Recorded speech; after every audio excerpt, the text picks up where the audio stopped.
Liturgia do dia 2 de outubro de 2022, 27º domingo do Tempo Comum. Memória dos Santos Anjos da Guarda. Primeira leitura. Leitura da profecia de Abacuque. Senhor, até quando chamarei sem me atenderes? Até quando devo gritar a ti, violência, sem me socorreres? Por que me fazes ver iniquidades, quando tu mesmo vês a maldade?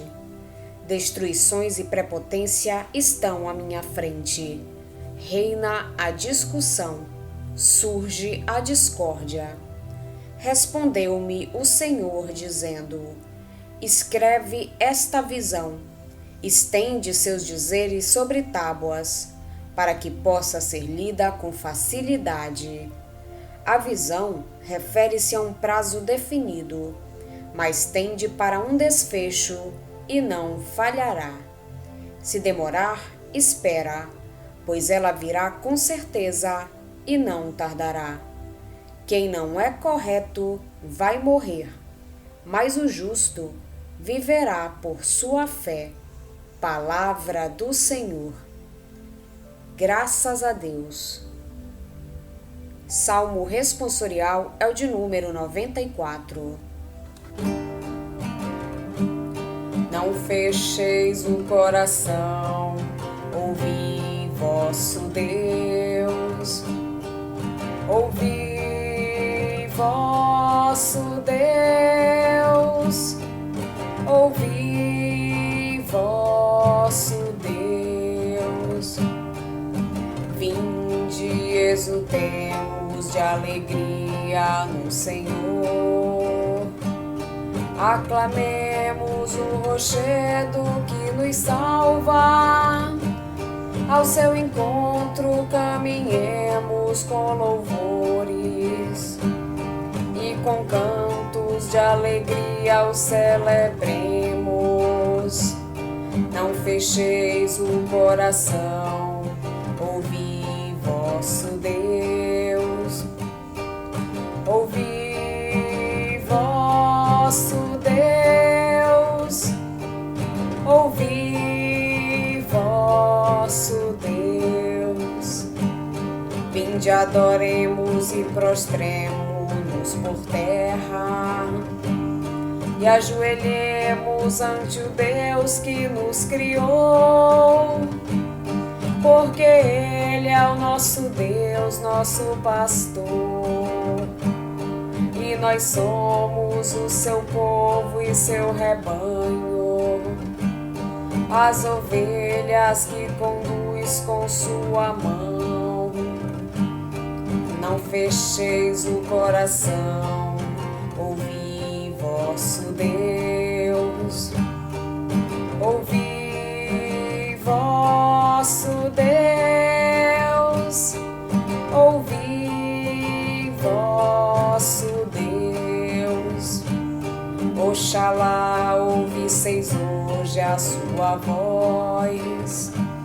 Não fecheis os corações como em Meriba, como em Massa no deserto aquele dia, em que outrora vossos pais me provocaram, apesar de terem visto as minhas obras. Não fecheis o coração, ouvi vosso Deus. Ouvi vosso Deus. Ouvi vosso Deus. Segunda leitura. Leitura da segunda carta de São Paulo a Timóteo. Caríssimo, exorto-te a reavivar a chama do dom de Deus que recebeste pela imposição das minhas mãos. Pois Deus não nos deu um espírito de timidez, mas de fortaleza, de amor e sobriedade. Não te envergonhes do testemunho de nosso Senhor, nem de mim, seu prisioneiro, mas sofre comigo pelo Evangelho, fortificado pelo poder de Deus. Usa um compêndio das palavras sadias que de mim ouviste em matéria de fé e de amor em Cristo Jesus. Guarda o precioso depósito com a ajuda do Espírito Santo que habita em nós. Palavra do Senhor. Graças a Deus. Evangelho de Jesus Cristo, segundo São Lucas. Naquele tempo, os apóstolos disseram ao Senhor: aumenta a nossa fé. O Senhor respondeu: se vós tivesseis fé, mesmo pequena como um grão de mostarda, poderíeis dizer a esta moreira: arranca-te daqui e planta-te no mar, e ela vos obedeceria. Se algum de vós tem um empregado que trabalha a terra ou cuida dos animais, por acaso vai dizer-lhe, quando ele volta do campo: vem depressa para a mesa? Pelo contrário, não vai dizer ao empregado: prepara-me o jantar, cinge-te e serve-me, enquanto eu como e bebo.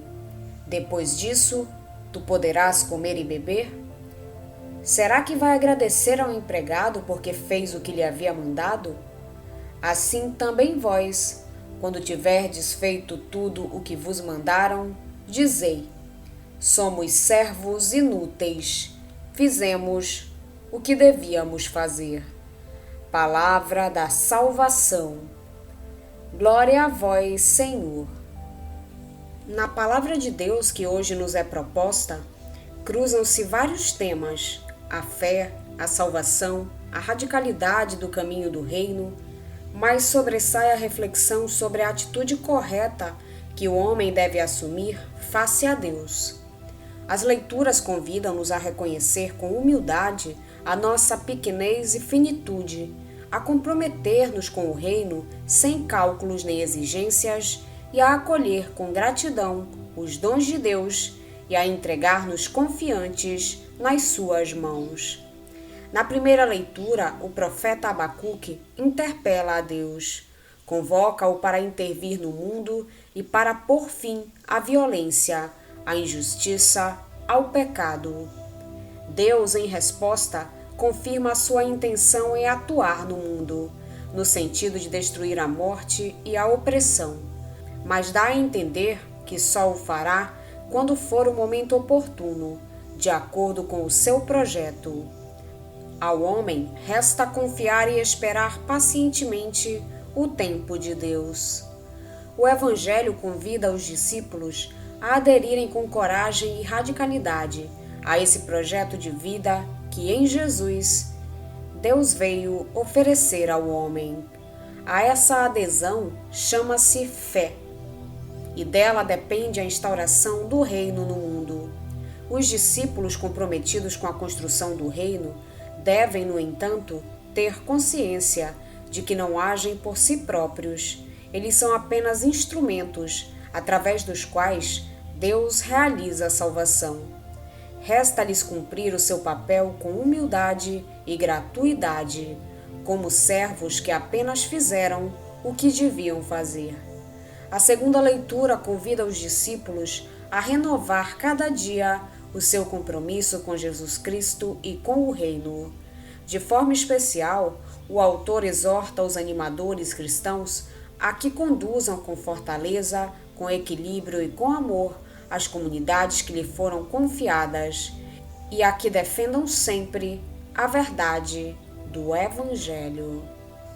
No texto do Evangelho, continuamos a percorrer o caminho de Jerusalém e a nos deparar com as lições que prepararam os discípulos para o desafio de compreender e de dar testemunho do reino.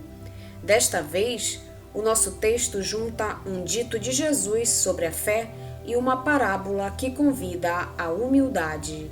Nas etapas anteriores, Jesus tinha avisado os discípulos da dificuldade de percorrer o caminho do reino. Disse-lhes que entrar no reino é entrar pela porta estreita. Convidou-os à humildade e à gratuidade. Avisou-os de que é preciso amar mais o reino do que a própria família, os próprios interesses ou os próprios bens. Exigiu-lhes o perdão como atitude permanente. Agora, são os discípulos que, preocupados com a exigência do reino, pedem mais fé. O dito sobre a fé, que ocupa a primeira parte do Evangelho, que hoje nos é proposto, aparece numa forma um pouco diferente em Mateus. Um dito análogo lê-se também em Marcos, a propósito da figueira seca. No estado atual do texto é muito difícil definir o contexto original do dito de Jesus, o seu enquadramento e o seu significado. Aqui, no entanto, ele serve a Lucas para manifestar a preocupação dos discípulos com a dificuldade em percorrer esse difícil caminho do reino. A primeira parte do texto é, portanto, constituída por um dito sobre a fé. Depois das exigências que Jesus apresentou quanto ao caminho que os discípulos devem percorrer para alcançar o reino, a resposta lógica destes só pode ser: aumenta-nos a fé. O que é que a fé tem a ver com a exigência do reino? No Novo Testamento em geral e nos sinóticos em particular, a fé não é primordialmente a adesão a dogmas ou a um conjunto de verdades abstratas sobre Deus, mas é a adesão a Jesus, à sua proposta, ao seu projeto, ou seja, ao projeto do reino. No entanto, os discípulos têm consciência de que essa adesão não é um caminho cômodo e fácil, pois supõe um compromisso radical, a vitória sobre a própria fragilidade, a coragem de abandonar o comodismo e o egoísmo para seguir um caminho de exigência. Pedir a Jesus que lhes aumente a fé significa, portanto, pedir-lhe que lhes aumente a coragem de optar pelo reino e pela exigência que o reino comporta. Significa pedir que lhes dê a decisão para aderirem incondicionalmente à proposta de vida que Jesus lhes veio apresentar. Jesus aproveita, na sequência, para recordar aos discípulos o resultado da fé. A imagem utilizada por Jesus, a ordem dada à moreira para se arrancar da terra e ir plantar-se a ela própria no mar, mostra que com a fé tudo é possível. Quando se adere a Jesus e ao reino com coragem e determinação, isso implica uma transformação completa da pessoa do discípulo e, em consequência, uma transformação do mundo que o rodeia. Aderir ao reino com radicalidade é ter na mão a chave para mudar a história, mesmo que essa transformação pareça impossível. O discípulo que adere ao reino com coragem e determinação é capaz de autênticos milagres. E isto não é conversa fiada. Quantas vezes a tenacidade e a coragem dos discípulos de Jesus transformam a morte em vida, o desespero em esperança e a escravidão em liberdade.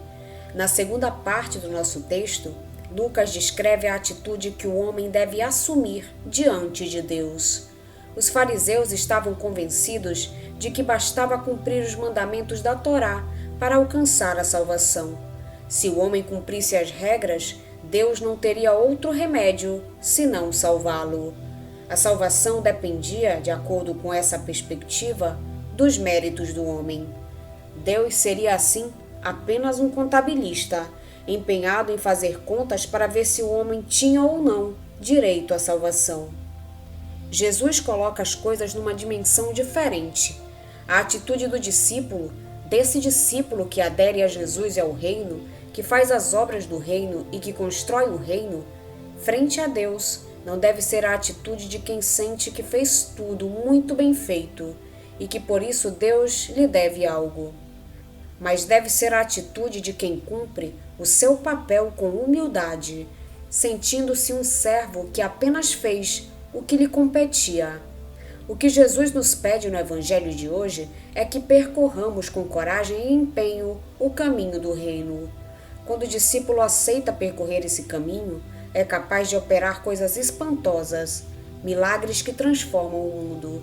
E cumprida a sua missão, resta ao discípulo sentir-se servo humilde de Deus, agradecer-lhe pelos seus dons, entregar-se confiada e humildemente nas suas mãos. Hoje a Igreja faz memória aos santos anjos da guarda, os nossos protetores. Os anjos, criaturas puramente espirituais e dotadas de inteligência e vontade, servem a Deus e são seus mensageiros. Eles veem constantemente a face de meu Pai que está no céu. São poderosos mensageiros que cumprem as suas ordens. São encarregados por Deus de proteger a humanidade. O povo de Deus sempre sentiu o dever de corresponder à sua silenciosa e benévola companhia, honrando-os. Em 1615, entrou no calendário romano a celebração que hoje lhes dedicamos. Esta memória dos anjos recorda-nos que no caminho da vida não estamos sós. Deus não nos abandona. Deus caminha conosco. Há, com efeito, uma criação visível que podemos ver, pelo menos parcialmente, com os olhos da carne. E há uma criação invisível, mais real, que só os sentidos espirituais nos permitem perceber, por meio da fé, da oração, da iluminação interior que vem do Espírito Santo. Os anjos são, em primeiro lugar, um sinal luminoso da divina providência, da bondade paterna de Deus, que nada do que é necessário deixa faltar aos seus filhos. Intermediários entre a terra e o céu, os anjos são criaturas invisíveis, postas à nossa disposição para nos guiarem no caminho de regresso à casa do Pai. Vêm do céu para nos reconduzirem ao céu e nos fazer pregustar algo das realidades celestes. Por vezes podemos experimentar a presença dos anjos de modo muito concreto e sensível, desde que a saibamos reconhecer. Trata-se de encontros casuais, que todavia tornam fundamentais e determinantes na nossa vida, ou de auxílio súbito e inesperado em situações de perigo. Pode ser também uma intuição repentina que nos permite dar-nos conta de um erro, de um esquecimento. Como não sentir-nos guiados, protegidos nesses momentos? Os anjos nos protegem de tantos perigos de que nem nos damos conta, sobretudo do perigo de nos tornarmos ímpios, de não escutarmos nem obedecermos à palavra de Deus. Os anjos sugerem-nos pensamentos de retidão e de humildade, sugerem-nos bons sentimentos. Havemos também de ser anjos de Deus em relação aos outros, ajudando-os a ver e a orientar-se pelos caminhos de Deus. Vamos pedir a Deus que nos auxilie no dia de hoje para que possamos permanecer na sua santa vontade. Pedimos também a intercessão da Virgem Maria e de todos os anjos e santos de Deus. Pai nosso que estais nos céus, santificado seja o vosso nome. Venha a nós o vosso reino, seja feita a vossa vontade, assim na terra como no céu. O pão nosso de cada dia nos dai hoje. Perdoai-nos as nossas ofensas, assim como nós perdoamos a quem nos tem ofendido. E não nos deixeis cair em tentação, mas livrai-nos do mal. Amém. Santo anjo do Senhor, meu zeloso guardador, se a ti me confiou a piedade divina, sempre me rege, me guarda, me governa, me ilumina. Amém. Oração. Ó Deus, que na vossa misteriosa providência mandais os vossos anjos para guardar-nos, concedei que nos defendam de todos os perigos e gozemos eternamente do vosso convívio. Por nosso Senhor Jesus Cristo, vosso Filho, na unidade do Espírito Santo. Amém. Estivemos reunidos em nome do Pai, do Filho e do Espírito Santo. Amém. Tenham todos um abençoado domingo. Fiquem na santa paz de Jesus. Se inscrevam no canal, deixem seu like e compartilhem essa mensagem com seus amigos. Um grande abraço e até o próximo vídeo.